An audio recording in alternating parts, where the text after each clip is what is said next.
Welcome back. This is SA Tonight. Political news now. Staff salary payments are once again in the spotlight at the ANC. Some workers are still owed wages dating back to July. Provident funds and medical aid contributions have also gone unpaid. It begs the question, how will the governing party afford to pay for the upcoming elective conference in December when it cannot pay workers their salaries on time? Well, let's get an update then from ANC Staff Representative Committee Chairperson Mvusi Mdala. Mvusi, good evening and thank you for your time. Tell me about your picket today. How did it go? Your intention was basically to bring Luthuli House to a standstill and bring sharp focus to this issue and ensure that it's attended to once and for all. How well did you do with regard to that objective? And thanks to Thulasizwe and the eNCA viewers. We can be happy to say that the shutdown today was successful, and then we are happy with that. And we have raised our issues sharply. And then also, but what we want to state is not this issue of salaries only, as we have touched on the question of the Provident Fund. I think the viewers must understand that we've got 12 families that have passed on in the last 2 years whose death benefits have not been paid by Sanlam because the ANC did not pay the Provident Fund of those employees.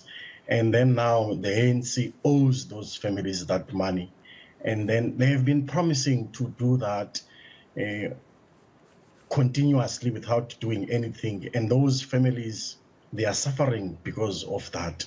I think that's one of the issues that we are raising sharply as part of our demand, is to say, as much as we want you to pay our salaries with immediate effect and reinstate the medical aid that has been suspended, and then also that creates serious problems for the employees and those who are part of that medical aid because they have to cancel appointments that they have made, some with specialists, that takes time to secure.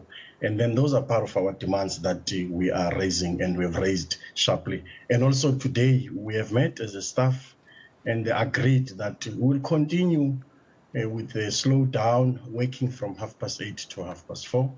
And also on Friday, we are going to do a shutdown because the weekend, that's when PGMs are taking place.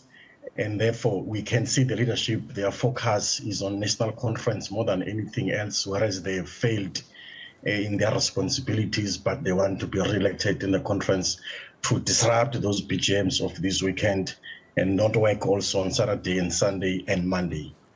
Sure. So if you're saying you managed to bring these issues into sharp focus, Monday is always a big political day at Luthuli House, in that even those of its deployees, its top deployees who serve in government, make time for meetings such as the meetings of the officials as well as the National Working Committee every other week. What kind of a hearing did you get specifically? Did you get any new commitments around resolving these long-standing matters? No, we have not met with the officials, but we met with the management, and the management have assured us that they are going to raise these issues with the officials as they will be at the Luthuli House. Do you still? And also, yeah, we are assured that they are going to secure a meeting of the officials with the staff representative. We hope that meeting will take place before Friday, because if it does not take place before Friday, we'll continue with the shutdown. Mvusi, just as a parting shot, do you get a sense that there's an effort to find a lasting solution other than putting out fires every now and then? Because it wasn't long ago, just at the start of the ANC's National Policy Conference in Nasrec, that you were staging these pickets, and suddenly we heard that staff members had been paid for 2 months, I believe at the time it was. But look where we are now in September. Is there a sense on your part that there's seriousness towards finding a lasting solution to this problem? Because if money can be found for provincial, regional, and the national conference, one would imagine that, you know, if people put heads together and are really serious, they would be able to find a lasting solution to this.